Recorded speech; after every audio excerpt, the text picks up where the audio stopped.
کہ رشتہ دار جو ہے نیک سلوک سے پیش آ رہے ہیں تو یہ بھی نیک سلوک سے پیش آ رہا ہے، رشتہ دار اگر جو ہیں وہ قطع رحمی سے پیش آ رہے ہیں، بد سلوکی کر رہے ہیں تو ہاں جناب بھی کٹ کے ایک طرف ہو گئے، یہ صلہ رحمی۔ صلہ رحمی فرماتے ہیں یہ ہے کہ جب رشتہ دار اس سے کٹ کے دور ہوں، اس کے ساتھ بد سلوکی کریں، یہ مسلسل صلہ رحمی کرتا رہے، بد سلوکی کے مقابل میں نیک سلوک کرتا رہے۔ فرمایا یا معاذ،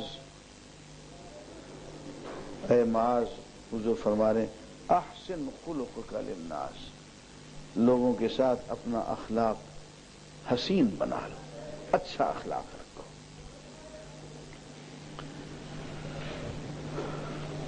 عزیزان گرامی، حقوق العباد کے معاملے میں دین نے ہمیں ایک تربیت دی ہے۔ پہلی بات تو یہ کہ جس شخص کا معاملہ درست ہو گیا، فرمایا یہ دیندار ہے۔ الدین المعاملہ۔ دوسری بات، دین کی دو بنیادیں ہیں عملی زندگی میں، ایک صدق اور ایک امانت، سچ بولنا اور سچ کے مطابق عمل کرنا، اس کو امانت کہتے ہیں۔ اور یہ اگر اپنی مرضی سے کریں گے تو امانت ہے، اور جبرن کروایا جائے تو عدل کہلواتا ہے۔ سچائی کے تقاضے کو اپنی مرضی سے آپ پورا کر دیں، وہ امانت ہے، دیانت ہے۔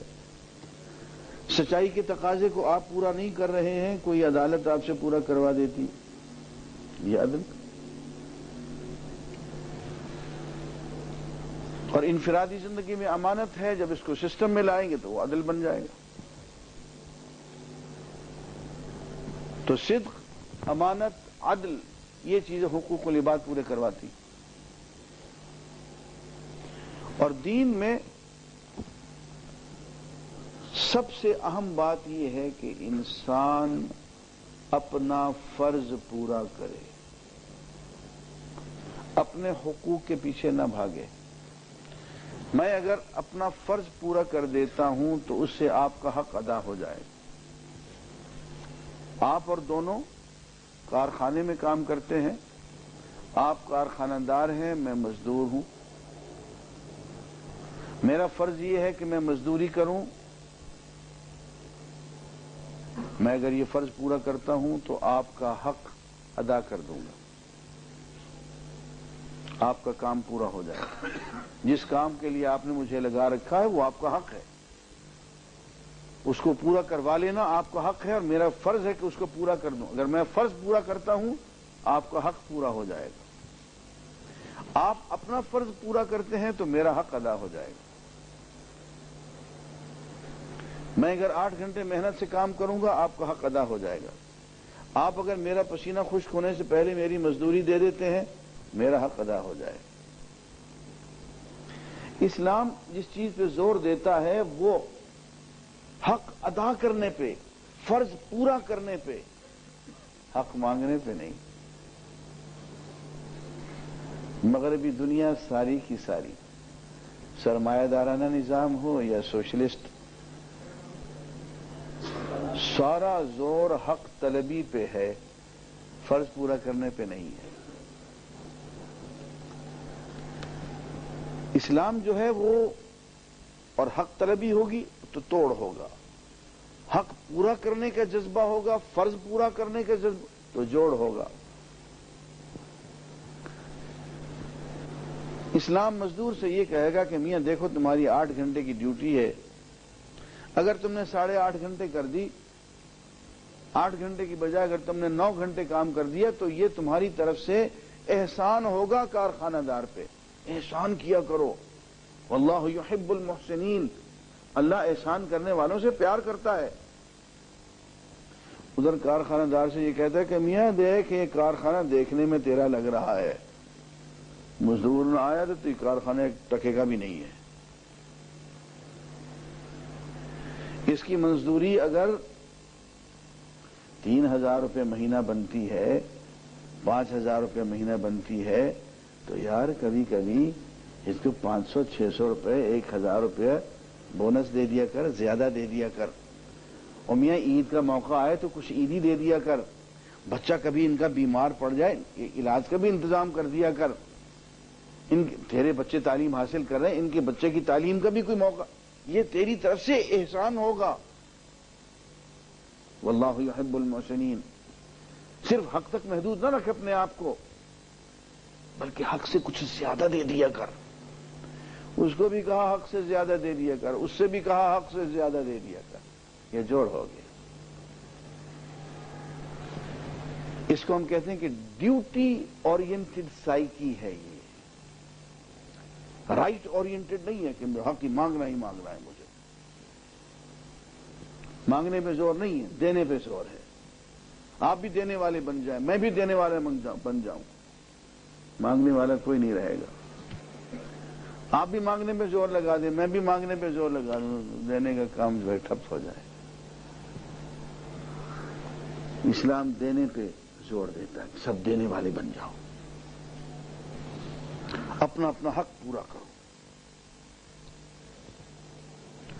اور دوسری بات یہ ہے، میں نے پہلے بھی عرض کیا کہ دین چونکہ اس کا نصف اور نصف سے زیادہ حقوق العباد پہ ہے، تو ہماری جو عبادات ہیں وہ بھی اپنے اندر پورا نظام رکھتی ہے، معاشی نظام کو لپیٹ میں لے لیتی ہے۔ مثلا نماز جو ہے وہ صرف اللہ سے ہی تعلق نہیں ہے، بلکہ بندوں سے بھی ایک تعلق بنا دیتی ہے۔ اب قرآن مجید کی ایک آیت آ رہی ہے، اس پہ ذرا غور کریں کہ ہمیں یہ کہاں لے جا رہی ہے۔ کاش ہم ان آیات پہ غور کر سکتے۔ قالوا یا شعیب اصلاتک تأمرک ان نترک ما یعبد آباؤنا او ان نفعل فی اموالنا ما نشاء۔ اے شعیب، حضرت شعیب کی قوم جو ہے ان کو ایک بیماری تھی، وہ ناپ تول میں کمی کرتے تھے، کرپٹ قوم تھی، بے ایمان لوگ تھے۔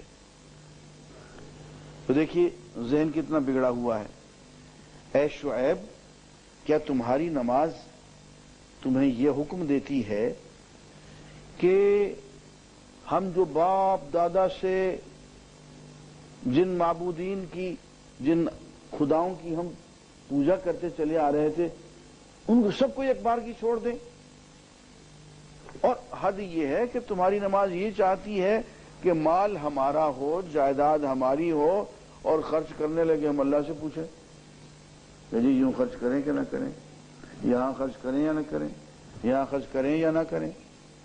وہ بھائی جائیداد ہماری ہے، مال ہمارا ہے، پیسے ہم نے کمائے ہیں، ہماری جیب میں، ہماری تجوری میں رکھا ہے، تو یار کیا ہمیں خرچ کرنے کا ہی حق نہیں رہا اس میں؟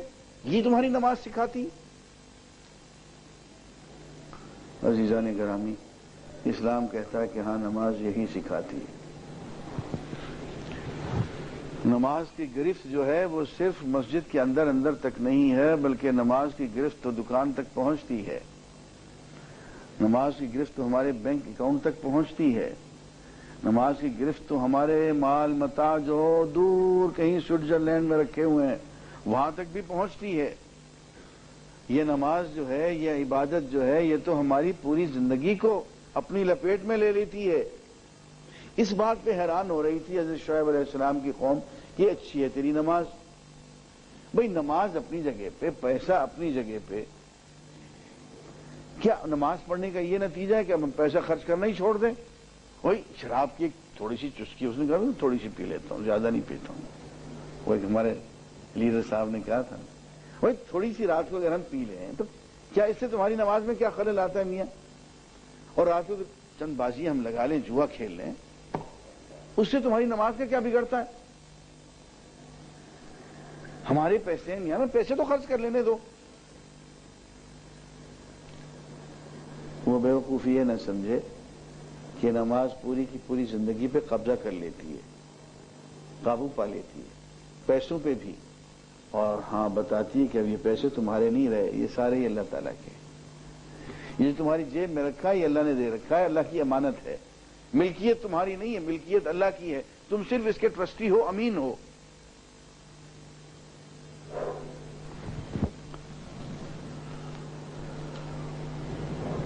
اور فرمایا کہ وَبِالْوَالِدَيْنِ إِحْسَانًا، والدین کے ساتھ فرمایا کہ احسان سے پیش آؤ. اپنے بیوی بچوں کے ساتھ فرمایا خیرکم خیرکم لأہلہ وانا خیرکم لأہلی، تم میں سب سے اچھا انسان وہ ہے جو اپنے گھر والوں کے ساتھ بیوی بچوں کے ساتھ اچھا سلوک کرتا ہے. کیا اچھائی کا معیار دے دیا. ہم نے دیکھا ہے بہت سے لوگوں کو بڑی میٹھی باتیں کرتے ہیں گھر سے باہر، اور اپنے گھروں میں جا کے بیویوں کو بھیڑیوں کی طرح غراتے ہیں. یہ دوغلی شخصیت ہوتی ہے. باہر سے جتنی جھاڑیں کھاتے ہیں، جتنے دھکے اور جتنی ٹھوکریں کھاتے ہیں، وہ سارے گھر بیٹھی ہوئی بیچاری معصوم بیوی کو منتقل کر دیتے ہیں، بچوں کو آگے منتقل کر دیتے ہیں. کوئی اور کس پہ غصہ نکالے. یہ دوغلی شخصیت ہے. فرمایا خیرکم خیرکم لأہلہ، تم میں سب سے اچھا وہ ہے جو اپنے بیوی بچوں کے ساتھ سب سے بہتر سلوک کرتا ہے. اور فرمایا انا خیرکم لأہلی، اور تم سب کے مقابلے میں اپنے گھر والوں میں اپنے گھر والوں کے ساتھ میں سب سے اچھا سلوک کرنے والا. اور اس کا کیا کیا جائے کہ حضرت عمر اپنی بیٹی کو آ کے ڈانٹتے ہیں، حضرت ابو بکر اپنی بیٹی کو آ کے ڈانٹتے ہیں کہ تم اللہ کے نبی کا پاس نہیں کرتی ہو، اونچا بولتی ہو. اور ایک واقعہ تو ایسا ہوا کہ حضور اکرم صلی اللہ علیہ وسلم نے تمام بیویوں سے انقطاع فرما لیا، 1 مہینہ تک کسی سے نہیں بولے، اور صحابہ کو بھی ملنے کی جرأت نہیں ہو رہی تھی، کسی کی ہمت نہیں ہو رہی تھی. آخر سمجھا بجھا کے حضرت عمر رضی اللہ تعالی عنہ کو تیار کیا گیا کہ حضور کی خدمت میں حاضر ہوں. حضرت عمر نے اجازت مانگی تو اجازت نہیں ملی. تو باہر کھڑے ہو کہتے ہیں یا رسول اللہ، آپ میری بیٹی سے ناراض ہیں نا، اسی لیے آپ نے مجھے محروم کیا ہوا ہے. میں اللہ کی قسم کھاتا ہوں کہ اگر آپ اجازت دیں تو اپنی بیٹی کا سر آپ کے قدموں میں آ کے ڈال دو، آپ مجھے ملنے کی تو اجازت دیں. تو حضور نے حضرت عمر کے لیے اجازت عطا فرما دی. یعنی اچھا یہ واقعہ کیا، یہ واقعہ سنی لیں. تمام بیویوں نے ایکا کر لیا. یہ بیویاں بھی بڑی زبردست چیز ہوتی ہیں. ہاں دیکھ لیں، اللہ کے رسول کا بھی نہیں چھوڑا، ہائے ہائے ہائے، تکلیف پہنچا دی. پارٹی بنا لی، تمام بیویوں نے مل کے ایکا کر لیا اور یہ طے کیا کہ حضور اکرم صلی اللہ علیہ وآلہ وسلم سے نان نفقہ مانگیں گے. بھائی جب حضور کے پاس کچھ نہیں تھا تو فاقہ کرتے تھے، ہم بھی فاقہ کرتے تھے. اب حضور اکرم صلی اللہ علیہ وآلہ وسلم دونوں ہاتھوں سے لٹا رہے ہیں، ادھر بھی دے رہے ہیں، ادھر بھی دے رہے ہیں، ادھر بھی دے رہے ہیں. مال غنیمت آ رہی ہے، خیبر سے بھی آ رہی ہے، ادھر سے بھی آ رہی ہے، ادھر بے تحاشا مال آ رہا ہے، سب کو لٹا رہے ہیں، اور نہیں کچھ آتا ہے تو اپنے گھر میں نہیں آتا. تو سب نے مل کے نان نفقہ کا مطالبہ کر دیا. حضور اکرم صلی اللہ علیہ وآلہ وسلم نے تمام ازواج مطہرات سے علیحدگی اختیار فرما لی. آپ کو رنج ہوا، آپ نے کسی سے کہا کچھ نہیں، لیکن آپ نے علیحدگی فرما لی، اور آپ نے عزم کر لیا کہ 1 ماہ تک کسی بیوی کے قریب نہیں جائیں گے. اور اس رنج میں آپ نے صحابہ سے بھی ملنا کم کر دیا. تو یہ وہ مرحلہ ہے کہ سیدنا عمر فاروق رضی اللہ تعالیٰ عنہ. اب یہ بھی بتا دوں کیسے حاضر ہوئے. ان صحابہ نے ہمیں دین سکھا دیا. سیدنا عمر فاروق رضی اللہ تعالیٰ عنہ دروازے پہ کھڑے ہو کے یوں کہہ رہے ہیں السلام علیک یا رسول اللہ ایدخل عمر. یعنی یہ نہیں کہ صرف السلام علیکم کہا اور حضور پوچھیں کہ بھئی کون ہے، اور آپ کہیں کہ میں عمر بن خطاب ہوں. نہیں. دیکھیں کتنا سپاٹ اور ڈائریکٹ ہے. پہلے اسلام کہا اور پھر اپنا نام بتا دیے کہ میں عمر ہوں, حاضر ہو سکتا ہوں. تو اجازت دے دی گئی. اب جو حاضر ہوئے ہیں تو کچھ بات کرنے کی بجائے صرف اونچی آواز سے ایک ہی جملہ کہے جا رہے ہیں, رضیت باللہ ربا وبالاسلام دینا وبمحمد رسولا ونبیا.